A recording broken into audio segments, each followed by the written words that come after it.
Hello everyone, I am Khushpreet Kaur and आज मैं आप लोगों को बताऊंगी कि अभी एग्ज़ाम्स में बिल्कुल 1 महीना हमारा बचा है, 1 मंथ हमारा रह गया है। हमें किस तरह से पढ़ाई करनी चाहिए मैं वो पूरा डिटेल में आपको आज के वीडियो में मैं बता दूंगी। तो हमारा प्लान सबसे पहले क्या है कि भैया हमें दिसंबर के एग्ज़ाम्स देने हैं, है ना। अब बहुत सारे ऐसे बच्चे हैं जिन्होंने कुछ भी नहीं पढ़ा, बहुत सारे ऐसे स्टूडेंट्स होंगे जिन्होंने काफ़ी कुछ पढ़ रखा होगा, ठीक है, जिन्हें सिर्फ अभी रिवीजन करना है। और कुछ ऐसे स्टूडेंट्स होंगे जिन्हें आधा सिलेबस आता है और आधा नहीं आता है ना।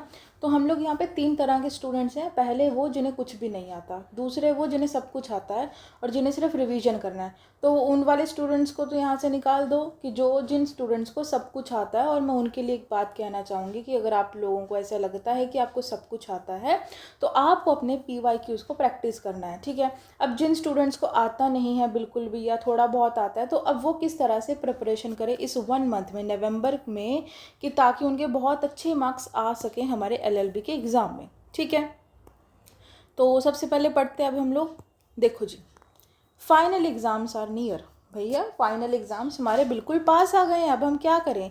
तो बहुत कुछ मेन पॉइंट्स हैं कि आपको अपने सिलेबस को एनालाइज करना है। सबसे पहले आपको अपने सिलेबस को क्या करना है, एनालाइज करना है। एंड आपको अपना स्टडी मटेरियल अपने पास लेकर आना है। बात समझ गए क्या, अपना स्टडी मटेरियल लेकर आओ अपने पास, ठीक है, जैसे कि नोट्स वगैरह हो गए। एंड यहाँ पर आप क्या कर सकते हैं, यहाँ पर आप हमारे YouTube जो है, YouTube पर आपको लेक्चर्स को सुनना है, ठीक है। एंड आप जुडिशरी इनसाइट्स के लेक्चर्स को भी परचेज़ कर सकते हैं बहुत ही ज़्यादा रीज़नेबल प्राइजेज़ में। तो क्या है, पहले सिलेबस को एनालाइज कर लो, अपना स्टडी मटेरियल सब कुछ अपने पास रख लो। आपके जो कॉलेज में आपको जो दिए हैं, नोट्स दिए हैं या वॉट एवर जो भी हैं, आप मेरे से भी नोट्स परचेज़ कर सकते हैं, है ना। तो यहाँ पर आप कुछ भी करो। अब ये काम आपको 1 तारीख से पहले करना है, ठीक है। अब समझो कि नाउ अब हमें ना कुछ कुछ चीज़ों को देखना है। कैसे देखना है, how many subjects you have. सबसे पहले आपको ये चीज़ तो पता हो कि आपके पास 5 सब्जेक्ट्स हैं या 6 सब्जेक्ट्स हैं। How much syllabus you prepare, आपने कितना प्रिपेयर किया है, कितना प्रिपेयर नहीं किया है, वो भी आपको पता होना चाहिए। एक पेज ले लो, एक पेज पे नोट डाउन कर लो कि आपके पास ये वाले सब्जेक्ट्स हैं, ठीक है, आपने इतना प्रिपेयर किया है, आपको इतना आता है। एंड अब आपको ये चीज़ चेक करनी है। अब आप तो ये तो चीज़ आप देख चुके कि आपके पास सिलेबस कितना है या वॉट एवर। अब आपको ये चीज़ देखनी है कि पूरे दिन में आपके पास कितने घंटे हैं पढ़ाई करने के, ठीक है। तो अब यहाँ पे भी 2 तरह के स्टूडेंट्स होंगे। जो स्टूडेंट्स हमारे कॉलेज जाते हैं अभी भी, भैया देखो मैं बता रही हूँ, अभी हमारा नवंबर स्टार्ट होने वाला है कल परसों से। और जब हमारे एग्ज़ाम्स आ जाते हैं तो कॉलेज वाले हमें फ्री कर देते हैं, ठीक है। तो मेरे को ऐसा लगता है कि 100 में से 60% ऐसे बच्चे होंगे जिनकी छुट्टियां होंगी कॉलेज की, वो कॉलेज नहीं जाते होंगे, ठीक है। बहुत ही एक्सेप्शंस ऐसे स्टूडेंट्स होंगे जो कि जा रहे होंगे, तो ठीक है, उनको भी मैं बताऊंगी कि जो अभी कॉलेज जा रहे हैं किस तरह से सेल्फ स्टडी करें साथ साथ के साथ, और जो अभी नहीं जा रहे वो किस तरह से पढ़ेंगे, ठीक है। तो आपको पहले ये चीज़ को एनालाइज करना है कि आपके पास कितने घंटे हैं पढ़ाई के। जो बच्चे तो कॉलेज जा रहे हैं भैया, आपको पढ़ना है रात को, नाइट में, या फिर आपको सुबह मॉर्निंग में जल्दी उठ के पढ़ाई करनी है। और जो बच्चे घर पर ही हैं वो सुबह से लेकर रात तक आपको पूरा दिन पढ़ाई करनी है, ठीक है।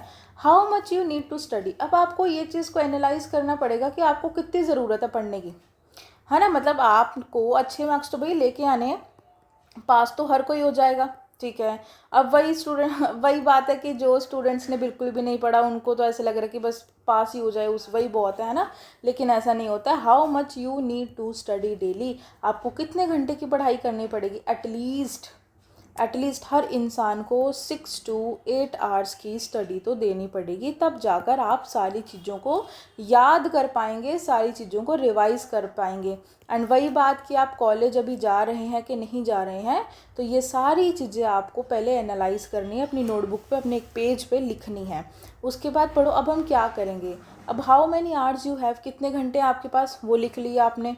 फिर आपने अपना मटेरियल ले लिया। अब आपको अपने सब्जेक्ट्स को डिवाइड करना है अकॉर्डिंग टू योर सब्जेक्ट्स। आपको पता होगा मैंने इससे पहले भी एक वीडियो बनाई थी, उसका लिंक मैं डिस्क्रिप्शन बॉक्स में डाल दूँगी। वहाँ पर मैंने बताया था कि एक महीने के अंदर हम लोग किस तरह से अपने सब्जेक्ट्स को डिवाइड करके पढ़ सकते हैं, तो आप वहाँ पर ये वीडियो देख सकते हैं। और सबसे इम्पॉर्टेंट बात, आपको फोकस किस चीज़ पे करना है, आपको अपने यूनिवर्सिटी के PYQs पर ही फोकस करना है। कुछ ऐसे बच्चे होते हैं जो कभी किसी से इंपॉर्टेंट क्वेश्चन पूछते हैं, कभी किसी से। भैया ऐसा नहीं करना, अपने यूनिवर्सिटी के, अपने कॉलेज जाकर क्या करो, अपने PYQs का PDF बना के ले आओ। लाइब्रेरी के अंदर हर यूनिवर्सिटी में, हर कॉलेज में हमारी लाइब्रेरी के अंदर PYQs होते हैं, वहाँ पर जाकर अपने क्या कर लो, PYQs ले आओ। जो भी आपके सब्जेक्ट्स है उसके अकॉर्डिंग आप PDF बना के ले आओ। ऐसा नहीं अगर एक मिला तो एक ही, 3 से 4 आपको अपने PYQs लेकर आने हैं, ठीक है। एंड उसे एनालाइज करना है, जो जो इंपॉर्टेंट क्वेश्चन हैं उसमें से सबसे ज़्यादा पूछे गए हैं उसे आपको सबसे पहले रिवाइज करना है।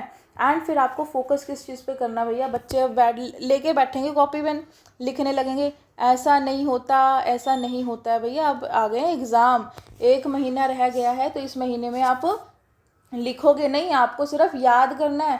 इसलिए मैं बोल रही हूँ अपना स्टडी मटेरियल या तो अपने दोस्तों से ले लो, कॉलेज से ले लो, कहीं से भी अरेंज कर लो, गूगल से कहीं से भी अरेंज कर लो या मेरे से ले लो, लेकिन आपको लिखना नहीं है, बस आपको उसका प्रिंट आउट करवाना है। और प्रिंट आउट करवाने के बाद आपको उसको पढ़ना है। हाईलाइटर और पेंसिल लेके बैठ जाओ, अपना यूट्यूब की जो शॉर्ट्स होती हैं, छोटी छोटी वीडियोज़ होती हैं, उसे लेके बैठ जाओ, फटाफट अपना पूरा सिलेबस क्या कर दो, कंप्लीट कर दो, ठीक है। और वहाँ पर जो मैंने पहले वीडियो बनाई थी उसमें मैंने ये भी बताया कि आपको किस तरह से पढ़ाई करनी है, यूनिट 1 आपको कितने दिनों में कंप्लीट करनी है, वो सब मैंने वहाँ पर भी बताया है।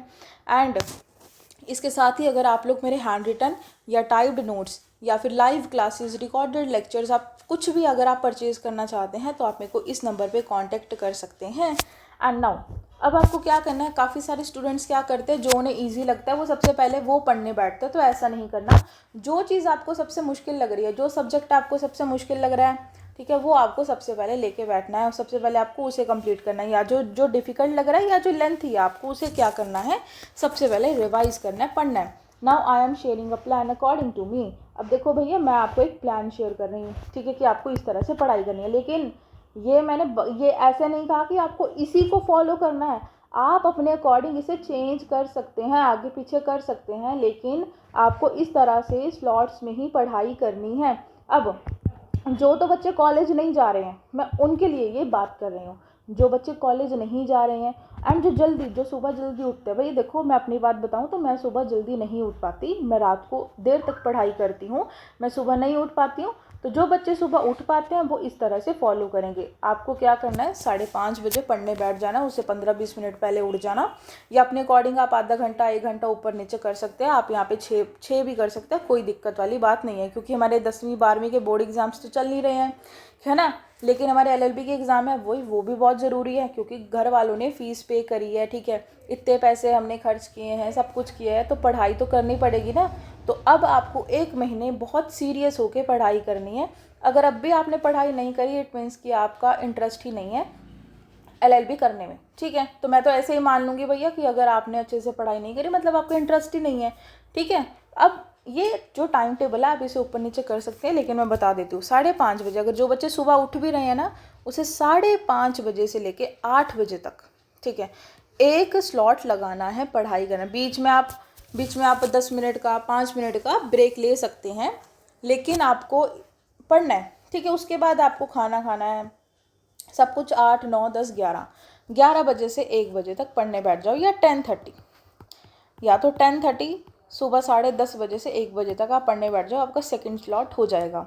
फिर आपको खाना खा लेना 2 बजे, 3 बजे से 4 बजे तक सो जाना, 4 बजे उठने के बाद 4 से 6 पढ़ाई करना, थर्ड स्लॉट आपका यहाँ हो जाएगा। उसके बाद आपको क्या करना है, ये यहाँ पर 1 घंटा 1.5 घंटा 2 घंटे जितनी देर तक पढ़ाई करनी है, 10 बजे तक 11 बजे तक, लेकिन आपको क्या करना है, इसमें रिवाइज़ करना है। आपने पूरे दिन में जो पढ़ा हो आपको उसे रिवाइज़ करना है। और अच्छा, एक और बात मैं आपको बताती हूँ, मैं पता क्या करती थी कि मतलब मैं अभी भी ऐसा ही करती हूँ। जैसे मान के चलो कि मैं कोई चीज़ याद कर रही हूँ, है ना, तो मैं क्या करती हूँ, मैं 25 मिनट का टाइमर लगा लेती हूँ, ठीक है, 25 मिनट का मैं टाइमर लगा लेती हूँ।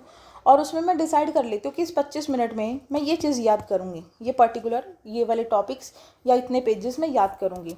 फिर 25 मिनट में मैंने रिवाइज़ कर लेना, फिर 25 मिनट में याद कर लेना, 5 मिनट मैंने थोड़ा वेट करना, उसके बाद अगले 10 मिनट में टाइमर लगा के मैंने सारी चीज़ों को बार बार रिवाइज़ करना बोल बोल के। और अगर आपके साथ आपका कोई भाई बहन है या कोई भी है, आप उसे भी ये सुना सकते हैं। जैसे मैं तो ऐसा करती हूँ, हम लोग फ़ोन पे पढ़ते हैं, है ना, जैसे मेरी फ्रेंड है, हम लोग फ़ोन पे पढ़ते हैं, या फिर कोई भी हम लोग फ़ोन पे एक दूसरे को सुना देते हैं, या फिर अगर कोई इंसान भी नहीं है हमारे साथ नहीं है ना, लेकिन मैं खुद को ही क्या करती थी, बार बार सुनाती थी। और अभी भी मैं ऐसा ही करती हूँ। तो आपको ऐसा करना है। तो भाई रिवाइज़ ऐसा नहीं है आपने पढ़ लिया नहीं, आपको ये मतलब आपको बार बार क्या करना है, बिना देखे बोलने की कोशिश करनी है कि अच्छा सेक्शन नंबर इसमें इतना है, सेक्शन नंबर में ये बात करते हैं, इसमें ये बात करता है। और अगर आप लोगों को ये चीज़ अभी भी नहीं पता कि किस तरह से लिखना है एग्ज़ाम में, है ना, अगर आपको अभी भी ये चीज़ नहीं पता तो उसका लिंक भी मैं अपने डिस्क्रिप्शन बॉक्स में डाल दूँगी, आप वहाँ से देख लेना, ठीक है। क्योंकि ये ऑलरेडी मैं बता चुकी हूँ। बहुत सारे स्टूडेंट्स अभी भी इतने कंफ्यूज रहते हैं कि मैम एलएलबी के एग्ज़ाम में कैसे लिखे, तो उसकी भी वीडियो मैंने डाल रखी है।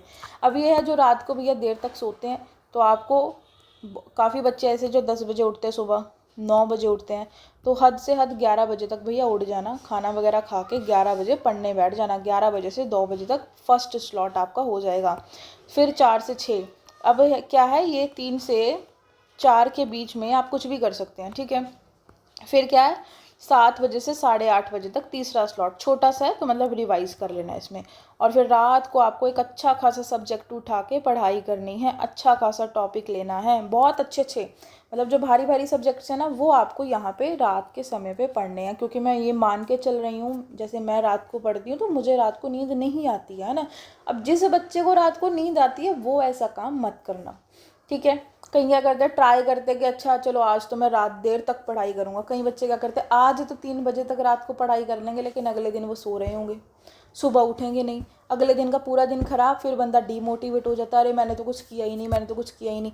तो ऐसा नहीं करना, जितने समय तक आप पढ़ सकते हो आप उतने समय तक पढ़ो। मैंने एंड 1 AM लिखा है, 1 बजे तक सो जाओ, ठीक है, 1 बजे तक सो जाओ। क्योंकि अभी हम छोटे बच्चे नहीं हैं, 10वीं 12वीं के बच्चे नहीं हैं कि हमें एक एक चीज़ हमें बतानी पड़ेगी टीचर्स को, या एक एक चीज़ मेरे को आपको बतानी पड़ेगी, ठीक है।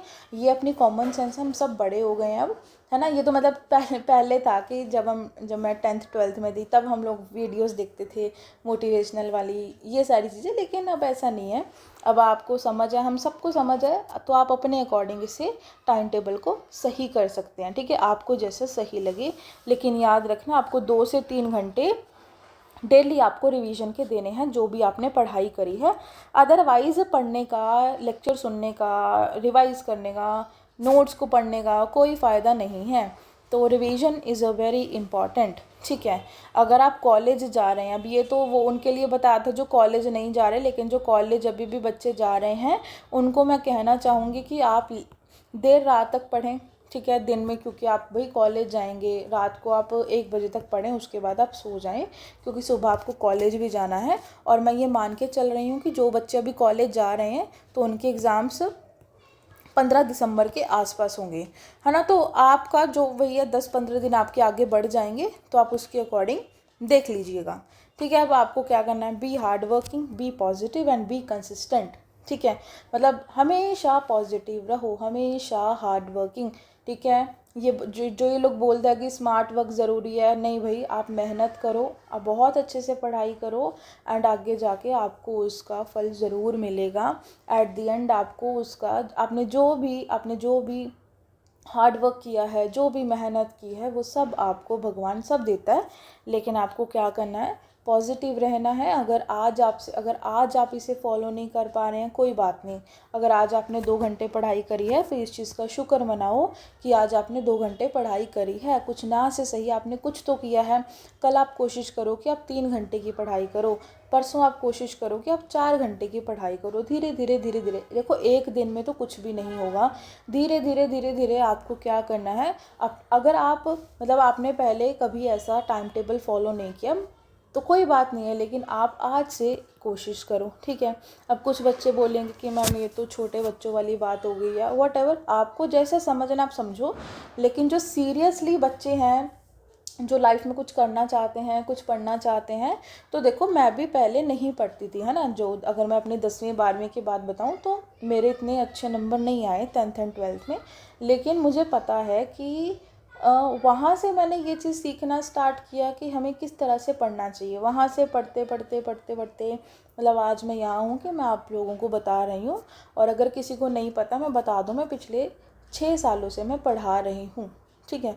पिछले 6 सालों से मैं पढ़ा रही हूँ। पहले मैं 10th 12th को पढ़ाती थी, घर पे पढ़ाया करती थी जैसे हम लोग कोचिंग्स देते हैं, लेकिन अब मैंने घर पे पढ़ाना बंद कर दिया। मैं ऑनलाइन क्लासेस देती हूँ, नोट्स वगैरह प्रिपेयर करती हूँ, खुद भी जुडिशरी की तैयारी कर रही हूँ एंड बच्चों को भी मैं बहुत कुछ सिखाती हूँ। तो वही चीज़ है कि धीरे धीरे अगर आप करोगे, 1 दिन 2 दिन ट्राई करोगे तो तीसरे दिन खुद ब खुद होगा। और एक आपको रूल पता होगा, 21 डेज़ का रूल होता है कि अगर आपने किसी को 21 दिन फॉलो कर लिया किसी रूल को, या आपने पढ़ाई 21 दिन कर ली, तो 22वें दिन आपको खुद होगा कि हमें करना, मतलब उसकी आदत पड़ जाएगी। किसी चीज़ की आदत डालने के लिए 21 दिन बहुत होते हैं, ठीक है। तो वही आपको इसे रूल को फॉलो करना है। 21 दिन अच्छे से पढ़ाई करो, क्योंकि ऑलमोस्ट हमारा 1 मंथ है, तो मैं 21 नहीं, मैं 30 दिन बोलूँगी। 30 दिन अच्छे से पढ़ाई करना, फिर देखना एग्ज़ाम्स में आपके कितने अच्छे मार्क्स आएंगे। एंड ये वीडियो को सुनने के बाद जो बच्चा इसे फॉलो करेगा, मेरे को कमेंट करके ज़रूर बताना कि हाँ दीदी मैं फ़ॉलो कर रहा हूँ। And thank you so much, so much, क्योंकि मतलब पढ़ा तो हर कोई रहा है, लेकिन एक बहुत सही गाइड करना उसके लिए बहुत ज़रूरी है कि आपको किस तरह से पढ़ना चाहिए। हर इंसान बोलता है कि पढ़ो पढ़ो पढ़ो, पूरा दिन पढ़ो, लेकिन जो हमारी जो मोटिवेशन है ना, वो कहीं ना कहीं रह जाती है। हम लोग बहुत ज़्यादा नेगेटिव हो जाते हैं, तो आपको नेगेटिव नहीं रहना है। एंड इसके ऊपर भी मैं एक बहुत अच्छी खासी वीडियो बनाऊंगी कि नेगेटिव कैसे ना रहें, क्या क्या चीज़ आपको करनी चाहिए, क्योंकि मैंने ये सारी चीज़ें फेस की है ना। इसलिए मैं चाहती हूँ कि मेरे जो भी स्टूडेंट्स हैं, मेरे जो भी भाई बहन हैं, मैं उन सबको ये चीज़ सिखाऊं। एंड आप मेरे को फॉलो कर सकते हैं नोट्स बाय खुशप्रीत इंस्टाग्राम के पेज पर। ये मेरा कॉन्टैक्ट नंबर है, आप मेरे को यहाँ पे मैसेज कर सकते हैं for typed and handwritten notes और live classes. Thank you so much and bye bye.